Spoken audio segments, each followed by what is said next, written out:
MAGA Republican representative, though, of Pueblo, Colorado, is MAGA Republican Lauren Boebert. And she gives the alternative position there on the Inflation Reduction Act. And she says that the Inflation Reduction Act is a massive failure. And she said that it is another con by the Democrats. If I can, I want to show you a video of MAGA Republican Lauren Boebert talking. I apologize in advance for even showing this to you, but. And it does the exact opposite of what Americans need right now. This is just another con game by the Democrats, calling something one thing and saying another. Expired. This is making the IRS, which Gentlewoman's armed time has agents, expired. the Pentagon, the State Department, Gentlewoman is the no FBI. longer recognized. The gentleman from Missouri reserves the ballot.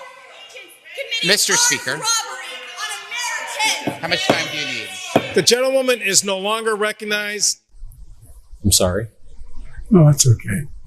If it weren't so important to be humorous, what you call a massive failure, the only massive failure occurs in their thinking. The idea that in our own district, we've created so many new good paying jobs. And by the way, it's generating economic growth across the board. And when people get a good job, what they do is they have an opportunity to spend on things that they're basic needs for themselves. And by the way, we cut the deficit by $7 billion in that first year, okay? The idea that she's talking about this being a massive failure, I don't get it. I don't know whether they just don't understand anything or whether or not they, in fact, are. I hope she comes back here and tells the people in this factory, the largest wind turbine factory in the world, that this is a massive failure. It's our district. Invite her to come back. Come back and tell the folks back home this is a massive failure. Tell the folks back home that all that we've done to generate economic growth is not worth it. And I'd like to ask her to explain how she supports not taxing billionaires more than 8%. I have trouble explaining it. But then again, I probably shouldn't waste my time trying to. That was about the softest reference that he could have made. But do you want to talk about the theater thing? Sure. So, Kyle, I certainly have owned up to my night out in Denver. I've gone on that public apology tour, and I'm grateful for the mercy and grace that has been shown. But I'm not going to continue to live life in shame and be beat up by this. And, I would like to go back to my legislative record for just a second. We're not going to do that. You had plenty of time to answer the question. You chose not to. Sure. That's fine. I just want to make sure. I'll have more time. And you have apologized for the theater incident. I certainly have. And I just want to make sure. Did you apologize for the behavior that went on with you and your date or the vaping? Kyle, or did you did you apologize for lying to voters about what you did that night and the disrespect that you showed to service workers that night? What specifically were you apologizing for? I don't believe there was disrespect. There were things that were absolutely taken out of context. There's video of your interactions with service workers. I'm asking, right, are you apologizing for the lying to voters? That I flipped someone off, and I did not. So, I mean, I think it's been very mischaracterized. I'm apologizing for you, Kyle Clark, getting footage and releasing that, and people seeing this in a very private moment. Certainly. It was very important to figure out whether you were telling the truth you just had or an whether a public agency was lying about your conduct. You just had an interview with CityCast Denver, and you were saying how disgusting it is to record someone without their knowledge. Let's talk about the use of earmarks in Congress. You did that very same thing and released it. Mr. Chairman, move to strike the last word. Mr. Chairman, move to strike the last word. Chair recognizes Mr. Moskowitz. This is a very serious issue, and I think you're trying to make a joke out of it. And I go through this in Oversight Committee with Raskin's little lapdog, Moskowitz. Thank you, Mr. Chairman. All right, so welcome to Oversight After Dark. If you love James Comer at 11 o'clock in the morning, you're really going to love him at 8:30 p.m. So, members, the hearing was moved today. We don't have to ask the question. The hearing was moved today so that members could go to New York and attend the Trump hearing. But how's he doing? He's complained that he's chilly in the courtroom. Is it chilly?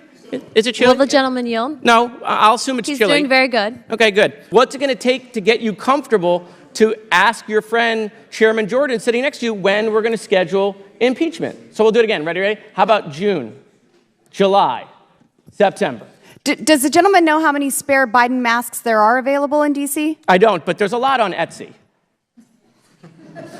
You can get lots of things. Okay, so look, I'll yield the balance of my time to the ranking member if he wants to use the last 40. Oh, you have something to say, Mr. Chairman? Go ahead, please. No, I was going to say you yielded to Ranking Member Raskin. He has 30 seconds. Go ahead, Mr. Ranking Member. So, it was mentioned by the ranking member about really what we're doing here. You don't have to listen to my words. I would like to do a spirited reading of the campaign email sent out by the chairman. And it's on lovely stationery. In fact, it says, from the desk of the oversight chairman. I'm not sure you can do that, but I'm not an ethics expert. It says, friend. President Biden is exerting executive privilege in a last-ditch attempt to stop the disastrous audio recording of his interview with special counsel from being released. And it's highlighted in yellow. Want to make sure people saw that. Just a few months ago, the White House bragged that Joe Biden had nothing to hide and would not exert executive privilege during special counsel Hur's investigation. They even said he had nothing to hide. That's in italics. Now Biden and his advisors are terrified that I, James Comer, will release the recordings, forcing the media and the Democrats to answer for the dismal decline of Biden's mental state. He even had attorney Merrick Garland write a letter saying that his interview falls within the scope of executive privilege. This could be the final blow with swing voters across the country. Okay. You and I know, hold on, we're not done, it gets better. You and I know he's not up for the job, but the mainstream's media refusal to report on it as only keeping him in the game. Stand with Comer. The Democrats... You sure about that?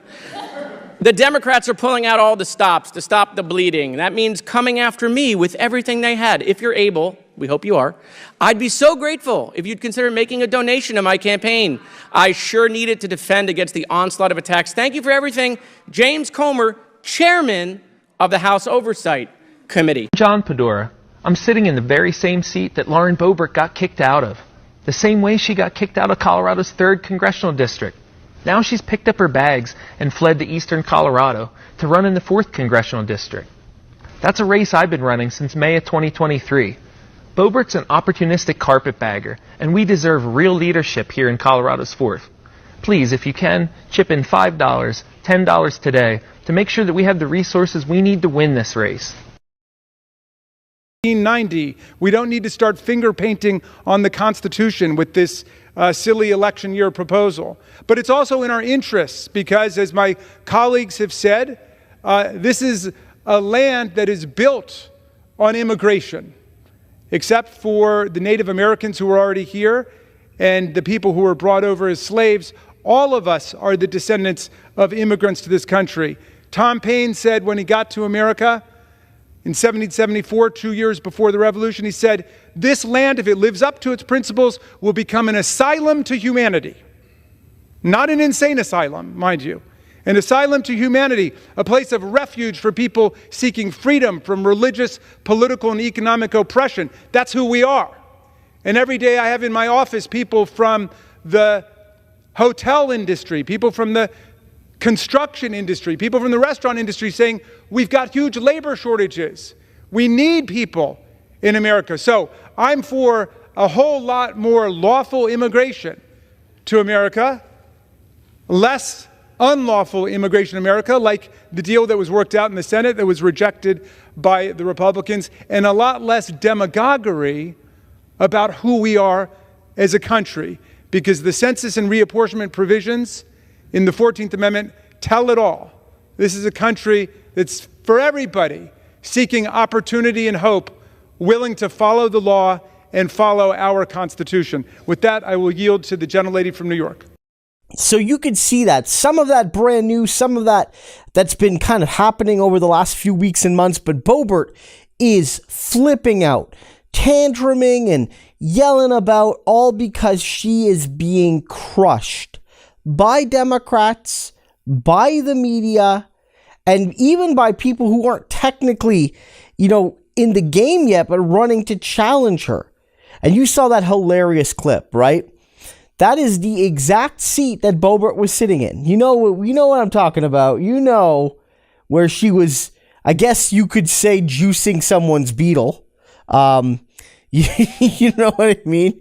But, she was there and she was kicked out for certain activities and certain ways of comporting herself. And that's what was referenced there. But, the reality is she can't handle this. It's getting to her. It's absolutely getting to her.